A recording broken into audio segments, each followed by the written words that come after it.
Hotel history is created for adult audiences. Content may not be suitable for all listeners. Discretion is advised. You're listening to Hotel History. We take you with us through the sordid history and scandals of some of the world's most famous and infamous hotels. I'm Dieta. And I'm Yael. Let's get started. Our guest today is hotelier Bashar Wali, who has over 30 years of experience owning, working in, and managing hotels and a lifelong affair with hospitality. Welcome, and please tell us a little bit about what you do. I tell people I'm just a dumb hotel guy. Like, we are not curing cancer. I am not that smart, I promise you. I just happen to have this thing about making people feel good. And if you have that, damn your Cornell and damn all your hotel degrees, it doesn't really matter because you could be as smart as you can be. If you don't have that natural ability to make people feel good, you're going to make a terrible hotel person. I grew up in the Middle East. There's a statement that goes, when a stranger shows up at your door, feed him for 3 days before you ask him who he is, where he's from, or where he's going to. Because by then, he'll either have the strength to answer or you'll be such good friends, it won't matter. And that to me fundamentally is hospitality and why I got into hospitality. I actually remember telling people I do not recall ever eating dinner at home alone with my family. Like there was always people coming and going. We were somewhere at someone's house, and it wasn't about the food. The food brought us together, but the food could be leftovers or whatever. It doesn't matter. What makes the food so much better is the company. And I often say, I can bring you three Michelin star French Laundry food alone in a room with fluorescent lighting on a plastic table, and it will not taste the same because the food isn't about the food, it's about all the things that go around with it. And similarly, hotels, travel is very lonely. It's about creating community. And if you feel that you found your community, then you've succeeded. Today, I say I'm a hotel owner operator. So I either buy a hotel and manage it, or you own a hotel and you call me and I manage it for you. And I have a few other companies under this umbrella of This Assembly is the name of my company. Practice Hospitality is the management company. I have a design studio with a friend and a partner for interior design, working on a couple of other things. But generally speaking, the easy answer is hotel owner operator. That's a lot of hats. You said you went to school or did you go to school for this? I went to school for hotels, and I don't want to be that guy, but in hindsight, finance would have been better because all the girls want a guy in finance, it seems, not a guy in hotels. Are you 6'5", blue eyes? Not even close. Although I argue a hotel guy is probably far more fun than a finance guy, but a finance guy probably has a jet and a hotel guy doesn't. So we'll go with that. I want a finance guy, for God's sake. I did go to school for this, and I personally believe that generally speaking, broadly, not just my industry, if you're going to be a doctor, an engineer, a rocket scientist, if you're going to cure cancer, college is really important. And it's about what you learn in college. But for what we do, college isn't about what I'm going to do. It's about sort of learning how to learn and growing up, and less about what I studied in college. Because back to what I said, I will self-deprecate here and say, people, this ain't rocket science. It's really not that complicated. Getting more sophisticated, I would say, but not complicated. I think a lot of people start out in the hospitality industry just to get by. Like, so it's not it shouldn't be such a prestigious industry because that's like where you start, We sell rooms for people to do sketchy things in, and we plunge toilets, and we deal with the worst of humanities, and we see your undies with the skid marks on them because you leave them on the floor. This is not a glamorous industry. It's not, yeah. So, yeah, sure, the White Lotus effect, as I vomit as I say that, but that's not real life. In fact, I wrote a piece about that we hoteliers keep building hotels for perfect guests, yet perfect guests do not exist. Guests are human, they're flawed in so many different ways, but we design spaces for the perfect human that doesn't exist. So it's kind of interesting. I always say I am a keen observer of human behavior versus trends. I want to build a hotel that moves with you, grows with you, that adapts to the way you live rather than sort of this rigid model of what a hotel should be. And the example I use is back in the day, must have desk in the room because we were attached to the desk. Well, all of a sudden we cut the cord. We no longer needed a desk. So there was this debate about why do we have desks in hotel rooms? So we took the desks out in many cases. But now we have digital nomads. You're in Barcelona. It's 2 o'clock in the morning. You have to be on a phone call because you're working with the US and you don't want to go somewhere else. You need a place to work. So all of a sudden you need a desk. So we kind of follow trends, but we lose sight of how human behavior, which takes a much longer period of time to change, evolves, and we don't pay attention to it, right? Like right now, I feel like everyone is focused on wellness. And again, it's become an empty word. But to me, the fundamental thing we sell is sleep, and that is quintessentially at the core of wellness. You can be fat, you can eat unhealthy, you could have diabetes, you could get good, but if you don't get a good night's sleep regularly, that leads to disastrous results. Yet you attempt to go sleep in a hotel and the shades are not dark enough, and the smoke detector has a light that blinks in your eyes, and it's loud, and the blah blah blah, and all the things that go with it. So we've lost sight of it because we're more focused on art and sexy music and scent and all that stuff, none of which contribute to your sleep. Again, we're catching on, but I feel like sometimes we don't catch on fast enough. And to me, that's a human behavior thing. Like we're watching people be keenly aware of the impact of sleep on their health and eating well on their health, et cetera, et cetera. Yeah, it's the little things like that I think that matter the most, but could be overlooked by some Agreed. people. And some hotels, they want to be cheap and they try to like cut corners, I think. But my argument always is service and the feeling, by the way. I hate the word service. We provide service. We're in the hospitality business. Hospitality is how you make someone feel. Service is something you do for them. I always argue that hospitality isn't exclusive to luxury. And I'll give you an example. If I were checking in with my wife, with our 2-year-old daughter at a Days Inn, just to use this, sort of a value offering, and you were working at the front desk and you happened to overhear my wife and I talking that it was our daughter's birthday today. If you were to, on your own, go to the vending machine, buy a Snickers bar for $1, write a sticky note with a pencil on it that says happy birthday and deliver it to the room, you've blown me away. You've won me for life. So to me, that example demonstrates what hospitality is. Because when I go to a Days Inn, hopefully my expectations are in keeping with reality, right? With what I'm paying, with what I'm getting, etc. But if you can kind of over deliver on my expectations, that's how you win me, and that's how you make me feel good. So to me, that again, they're not one and the same. And the argument I also make is that a smoke detector with a light or without a light or with a light in the center or a light on the side costs the same amount of money. It just says that you were thoughtful when you picked that smoke detector, and thoughtfulness doesn't cost any money. Right. Yeah, you talk a lot about emotional intelligence, and I feel like that is very prevalent.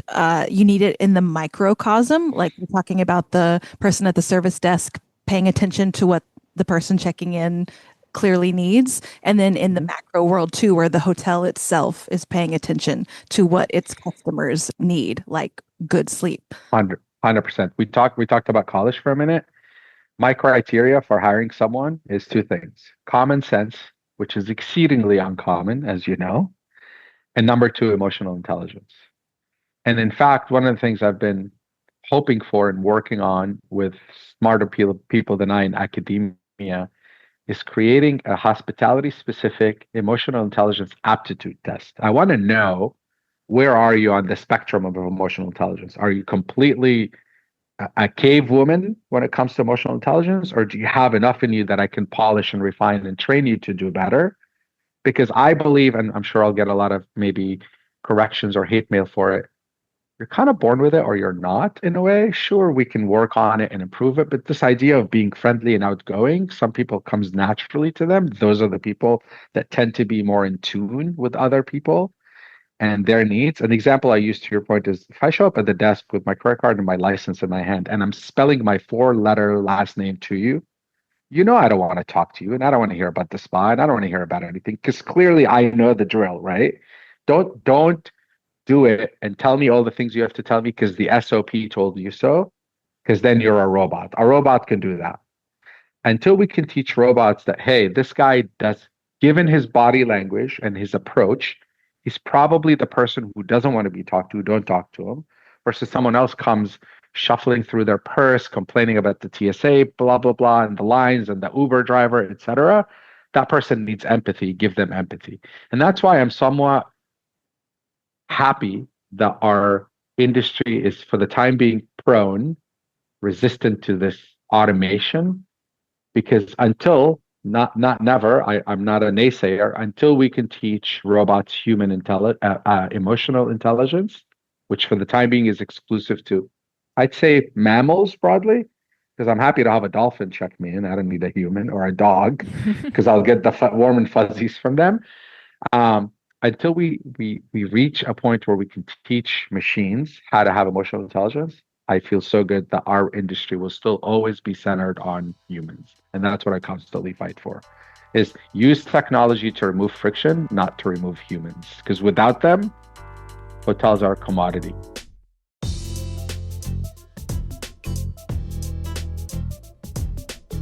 What is your earliest memory of a hotel that made you fall in love with this industry? I mean, I wish I could tell you that, like my ungrateful daughter, that I grew up traveling the world. I didn't. Like I said, I grew up in the Middle East, and the best example I can give you is the one people would resonate with the most is the Riyadhs in Morocco. We had something similar there. These old, hundreds and hundreds of years old homes that were opulent at the time that people turned into hotels, like a Riyadh in Marrakesh, and they were magical. They're absolutely magical because they transported you. Almost, it was like make believe. You felt like you are now the resident of this opulent home, and you felt that it was yours. And fundamentally, it was always the service more than the place, because they made you feel like you were it, right? You are the center of the universe. So I remember I grew up in Damascus, Syria. Kind of, we had similar, very Ottoman Empire influence. So there's these beautiful homes that were around a courtyard. I vividly remember the citrus trees that I could smell, the orange blossom scent and the jasmine scent. And there's a fountain in the middle always with water trickling. And all these sort of memories that were associated with a hotel to me were sort of the magic. I'm like, this is like make believe. The bed is perfect, everything's clean, the food is amazing, the service is impeccable.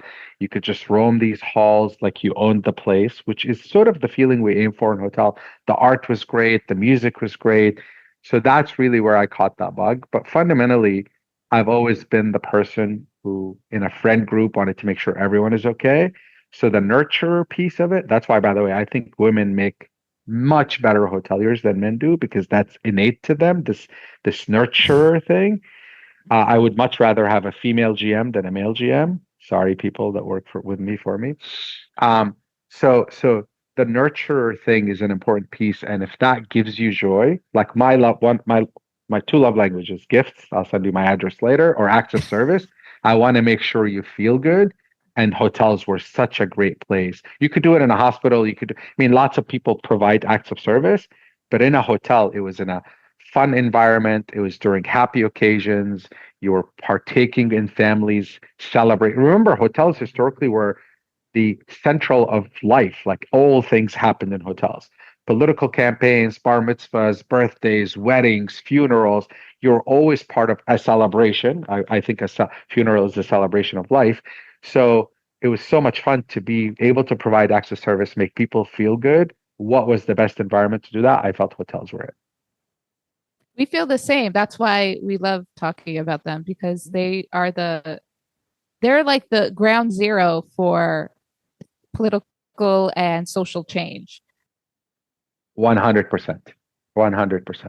That memory, I can tell that it was a very visceral experience for you, and you like, I can feel what you felt whenever you there, and that makes a lot of sense. You're very quotable, and I remember you saying that that you don't run hotels, you build places that make you feel something, and so that makes a lot of sense now as to why you would say that. So how do you do that? Like, how do you build something that make people feel something? I wish I could tell you there was a checklist for it. I had a guy who worked for me who would, every time you do something wrong, he'd be like, boss, if it were easy, anybody could do it. I'm going to call for it if I hear that one more time. If it were easy, anybody could do it. Anyone can hire a spectacular architect. Anyone can raise unlimited funds. Anyone can hire a spectacular designer and buy the best of everything and hire the most prolific artist on the planet and fill the place with it. But that's not the checklist. The checklist is far bigger than that. And it literally consists of hundreds of thousands of details that if you don't get them all right, it doesn't work. That's like telling me, build me the perfect human. I may get to a point where genetically I could build you a perfect human, perfect health, perfect, whatever perfect means today, by the way.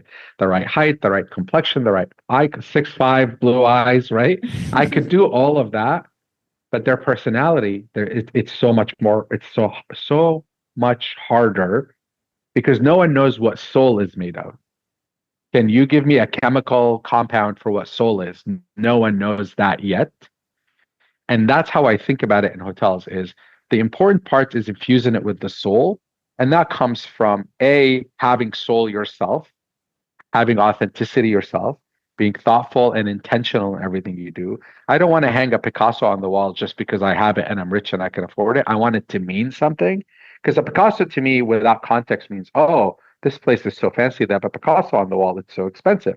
That's not a feeling. That's maybe shock and awe. It's not thoughtful. But if I could invoke a feeling in you through what I do, through being thoughtful and intentional in everything I do, that's how I think you win. But there was once Curbed, right? The newsletter came up with a checklist on how to create a boutique hotel. I'm like, the minute there's a checklist on if there was a checklist on how to be cool, anyone who follows that checklist is not cool by definition, right? That's true. So we've done enough Edison bulbs and we have enough chevron carpet and walnut and brass and hipster crap and cool coffee and great art and scent and music and then it doesn't end there. Those have all become table stakes. So how do you do that? It is impossible to articulate. You need to, and one person can't do it, right? No matter how brilliant Ian Schrager was, or Andre Balazs, or Liz Lambert, or Chip Conley, or Bill Kimpton, these are all heroes. They had to have a team around them, but they had the vision and they had to be neurotic and insistent and persistent on their vision. They wouldn't waver from it. Authenticity, I describe the most overused word ever, by the way, now. I hate that word because it means nothing. But to me, authenticity is an unapologetic point of view. Ian Schrager had a point of view, and everybody around him probably said no at the time. Are you crazy? You want to make a nightclub in a hotel? No one would ever stay there.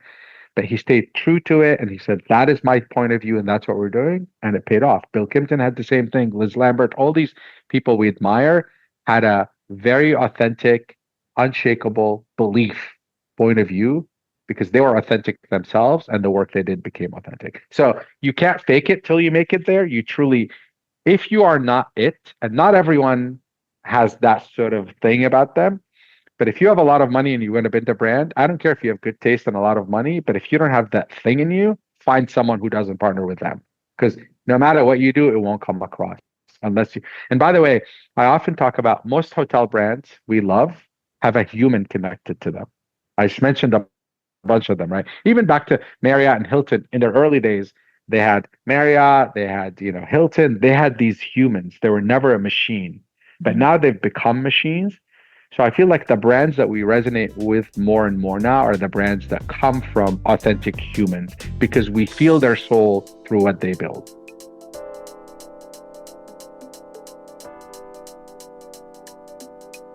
For our listeners who are not familiar with the hospitality world, you are notorious for never staying in the same hotel twice. So, yes, ma'am. How do you choose the hotels that you're going to stay in during a trip? My new term for that, by the way, is I have a one-night stand relationship with hotels, and I've now kind of coined this and a lifelong affair with hospitality. So I used to choose electively, obviously. Like I used to be thoughtful and intentional in my choices. I wanted to pick places that I thought potentially could move me, but then it became a sort of a game. So the context here is if I'm in New York for 3 nights, I will move 3 times, never the same hotel twice. And I do this across the globe. And in many places where I run out, because I do run out, then I have to repeat, then I go to my favorites. It's hard to run out in New York City. So I've kept track. 2 weeks ago, I stayed in my 259th hotel in Manhattan. Oh my 259. God. And I'm pretty sure that if I cared enough in Manhattan, including Williamsburg, not all boroughs, Williamsburg, just to be clear. If I cared enough to prove it, and it's complicated, I'm sure I hold the record. Lots of people, I travel a lot, but lots of people travel more than me. But no one is dumb enough to do this moving around because it's hard work, it costs money, it's blood, sweat, tears, and money. And I'll give you an example. So I'm literally staying in Tribeca one night. So now I get in at 10 o'clock at night. I leave at 7 in the morning. I've got to pack my bag and store it. I go uptown to do my business. Now I finish. I've got to come after dinner, Uber all the way or take the subway to Tribeca to get my bag to then go somewhere else, clear across town, and then repeat the same thing again. So this isn't like, it's not like I have an advanced team who's taking my bag and unpacking it and then moving it for me. I'm doing all this work. But it became to me a couple of things. Not gonna lie, street cred, right? Now I walk in a room and I'll say, I know hotels, try me. Pick one. Yep, I've stayed there. I mean, think about the statistical possibilities of me having stayed at the hotel you're going to pick. A. B, it becomes such a great learning tool. Forget university, right? Such a great learning tool. And I tell people I often learn more what not to do than more what to do. And I consistently learn more from the scrappy than the luxury. Because the scrappy has, listen, if you have money, you can fix any problem, theoretically. Not soul, but you can fix any problem. But when you don't have money, you become more creative. Necessity is the mother of all inventions, right? So I watch hostels and some of the things they do, I'm like, genius. I'm going to copy that. That's amazing. That's what I want to copy. So it became a learning tool. There's a little bit of street cred there, and I'm not going to lie. So the way I choose now is I try to go for the esoteric example. There's a hotel in Amsterdam called Feralda. It's sort of just on the outskirts in the port area. It is an actual crane, a working crane. Imagine taking a shipping container, cutting it up in three pieces, and jamming it inside the crane. So you take the stair, then you take the elevator, and you're staying in a third of a shipping container, and there's a jacuzzi on top of the crane. And the crane is swaying in the middle of the night. And I don't know, I paid 1,200 euros for it, but I had to check the box. Ice Hotel, Burj Al Arab in Dubai, Amangiri in Utah,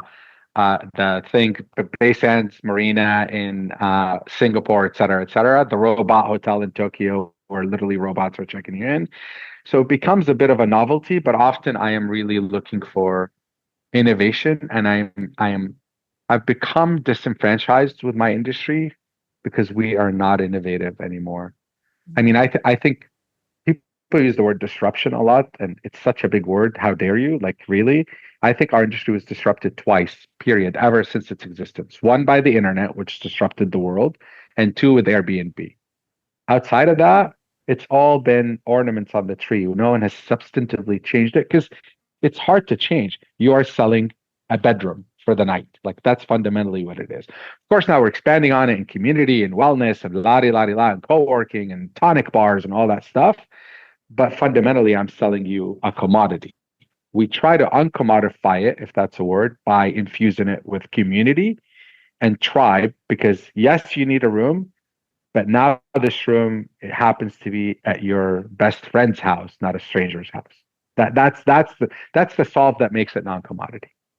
How can hotels lean into their history in a dynamic way to make themselves memorable without it being just the same boring, here's this glass case full of some stuff and here's a tour that this bellhop will take you on when he has a break? I think our problem is when we do something good, we want to tell everyone about it. We want to have a sign on everything that says, look at us, we're cool, look at us, we're cool, look at us, we're cool. There's value in leaving a little bit of sense of discovery. And what I mean by that, if there's something on the wall that has really interesting meaning, I almost would say don't put a sign on it, because the 5 out of the 100 people that look at it that get it will be so blown away by it than telling the 100 people about, look at how cool I am, look at how cool I am, look at how cool I am. So I feel like weaving the narrative throughout the hotel in every way, including it's almost like Easter eggs. You don't need to put everything on a big poster and say, we are cool, because you ruin it.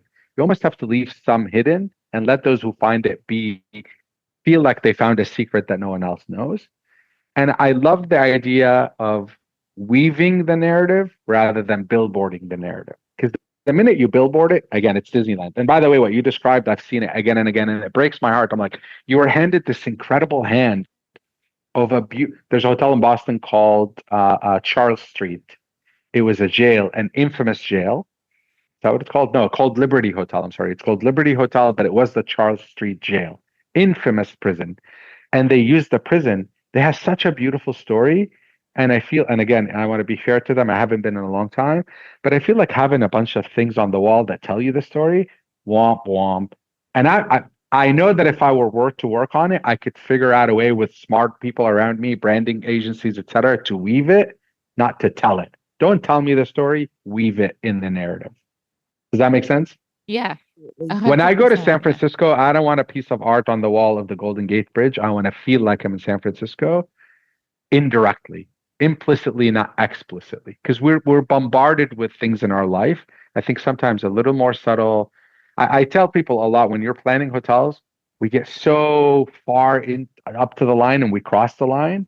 You've got to do that to be creative, but then you have to say, you know what, guys, let's back off, back off, back off, back off. I want to see the forest through the trees. Don't get so focused on one tree. Let's see the whole forest. What are we trying to do? And don't let your narrative get in the way of comfort either. Like, don't get cute with me. Put the things where they belong and make it easy and comfortable for me.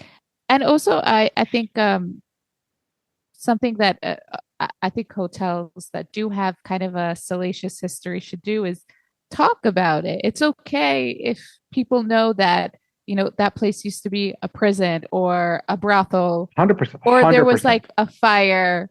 100%. Absolutely.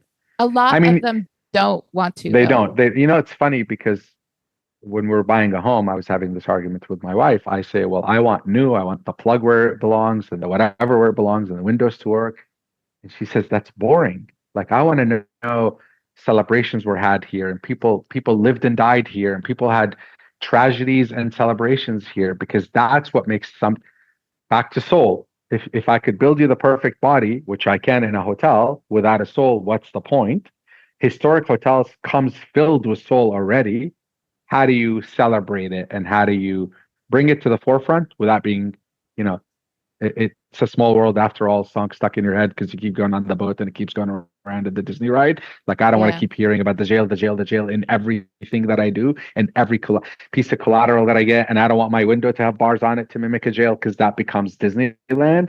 Yeah. There's artful ways and thoughtful ways to infuse the story within every movement, not every movement, within the movement of you, if a guest journey, we call it, from the minute you decide to pick that hotel to the minute you get home and get the comment card, the review card, there's a way to weave that story in artfully and not punch you in the face with it at every turn. Is there a hotel you can give us an example that like does that well?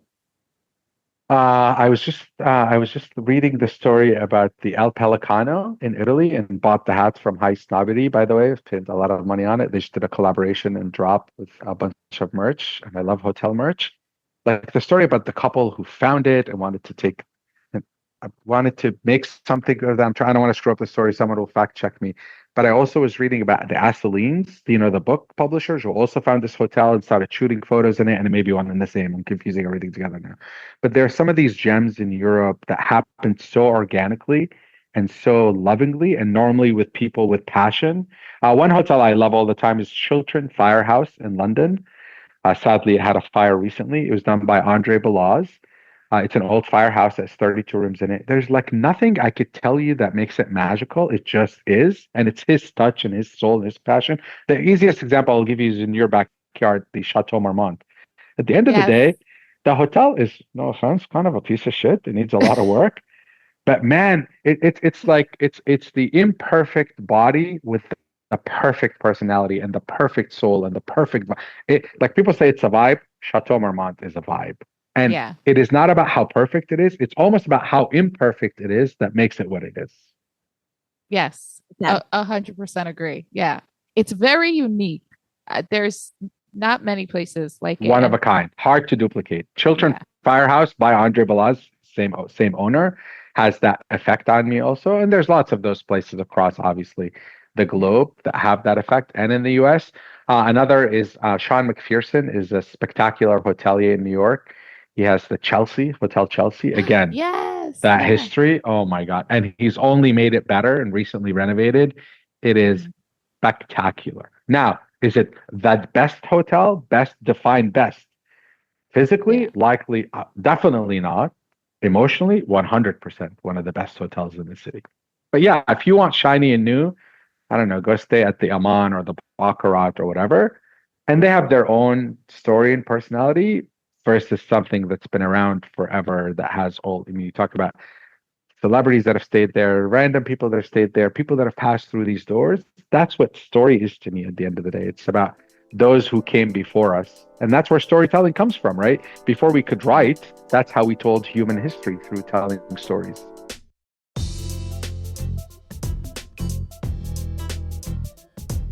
Are there any sort of lost hotel customs or amenities or traditions that you wish would come back, that they're not a thing anymore, but they should be?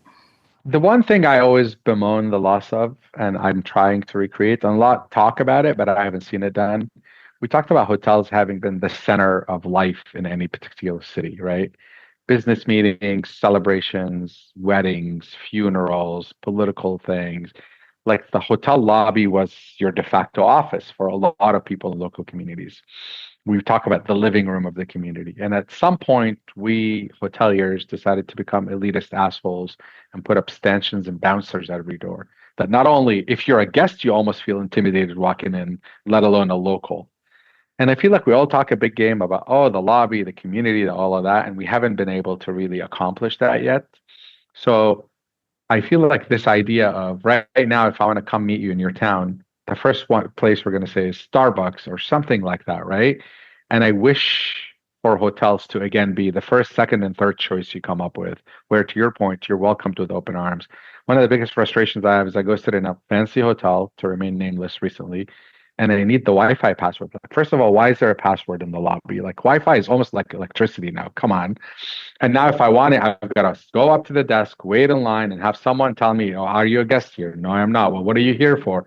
Well, I'm just sitting in the lobby. Oh, well, let me check with my man. Like, come on, give them the Wi-Fi, because when there's a local in the lobby, you're making it better for the guests. All right, like that's our biggest competition against Airbnb, who wants to give you the local experience. What better local experience than walking into a place filled with locals that you feel like in the community's living room? So that's the one thing that I wish. Enough with the stanchions, enough with the bouncers. Sure, there's going to be sketchy people that are going to come in. Fine, you deal with it, but the majority are going to be good, honest people that are going to, whether they spend money or not, let them sit on the couch. Who cares? Give them the Wi-Fi. Who cares? I don't want to go down the path of afternoon tea and all that stuff. I mean, that all still happens, but it's much more simpler like that. Be nice and welcome everybody equally. And sure, a couple of people are going to be, I don't know, scammers, or they're going to steal something or go take a shower in the bathroom. Figure that out. Don't punish the 99% honest people for the 1% scumbag.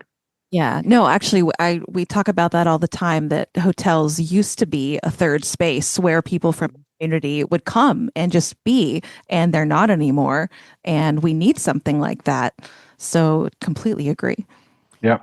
I think we're trying to bring that back a little bit.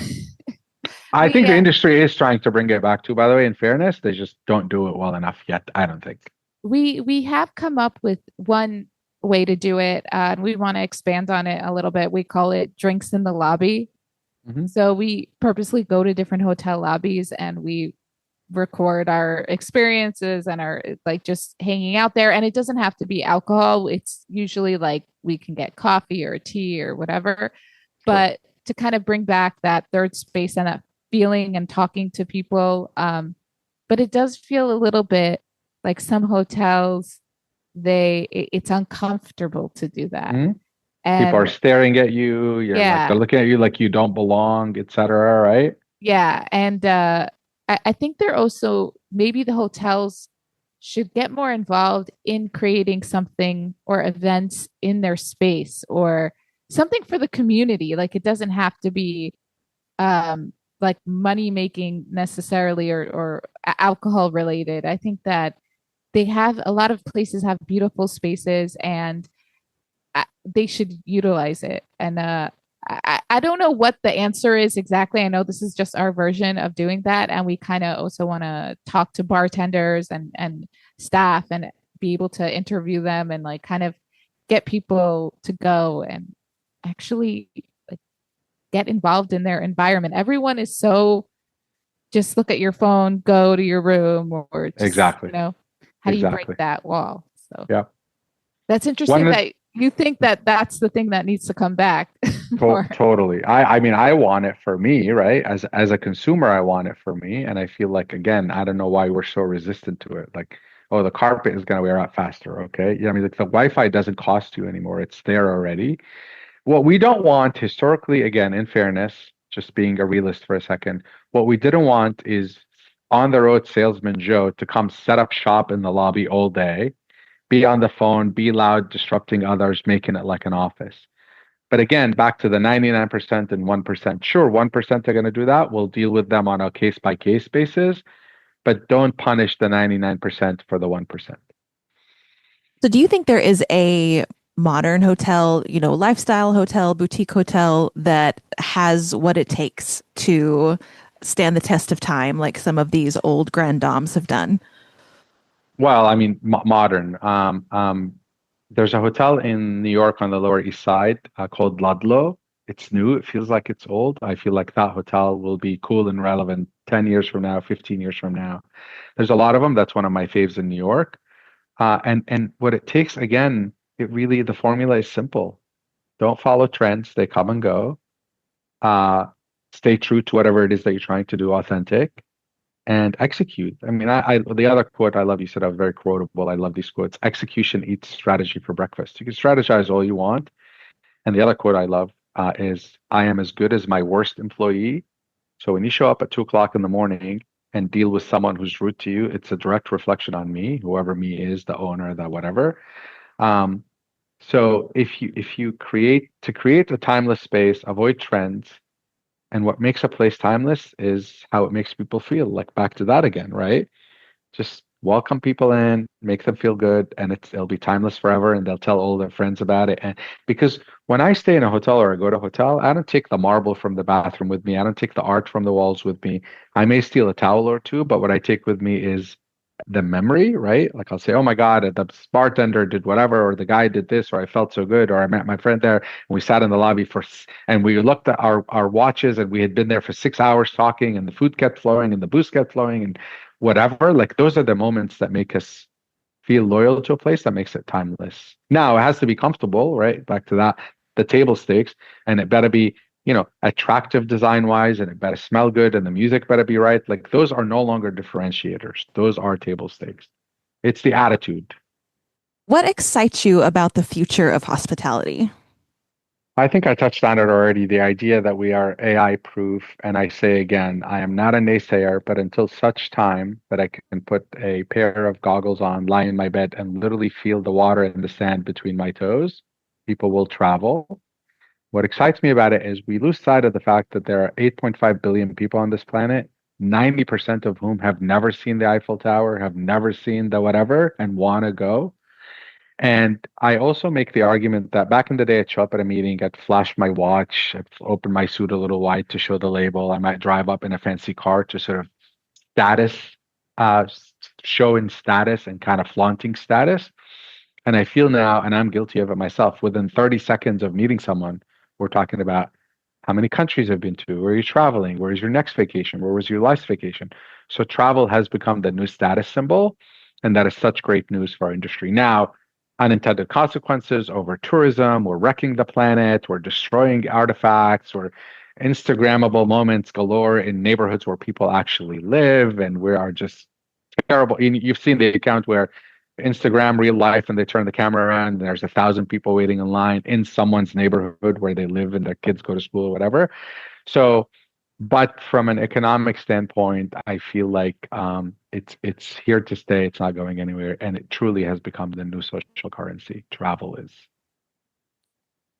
Do you think, well, how do you feel about, have you heard of the anti-tourist protests happening in Europe? Well, the water guns, spraying people with water guns in Barcelona. Yeah. I mean, look, that's in poor taste. There are better ways to regulate it, and I worry for my beloved Japan, one of my favorite places, that it's already kind of starting to get that way over tourism. Right. In fact, most people tell you now if you want to go to Europe, it's before May or after September. Don't bother in the summer. In fact, I think yesterday the Louvre Museum in Paris shut down because the staff was so overwhelmed they couldn't handle it anymore. They Oh had to my God. close the doors and say, sorry, no more admission for the day. So there has to be a better way to regulate it, but I don't think you can stop it. I mean, remember, we humans by DNA are nomads, and what we do is we travel somewhere, we'd find food, we'd hunt, we'd gather, and then that area would dry up, and we'd move on to the next area, and the next area, and the next area. And we only settled when we discovered agriculture. We figured how to renew the resources, but it is still innate to our DNA to move around. We want to move around. That's part of the reason why I tell people travel is my oxygen. I don't want to stand still. It's innate to us, and I'm thrilled about that for the prospect in the future of our industry. I love how all of this goes back to very primal human behavior. The nomadism and the human connection, all of that is like the very basis of what humans are and what they need. And that seems to be like if a hotel can tap into that, then you're going to love them. Yeah. Agreed.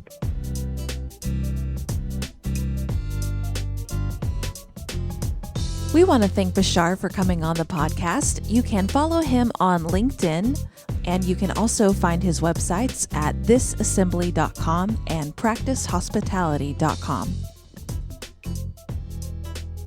Thanks for listening to Hotel History. You can follow us on most social media platforms, Patreon, and Substack by searching for Hotel History or Hotel History Podcast. To connect or collaborate with us, check out our website at hotelhistorypodcast.com. If you like what you hear, please leave us a 5-star review on Apple Podcasts and Spotify so we can reach more listeners.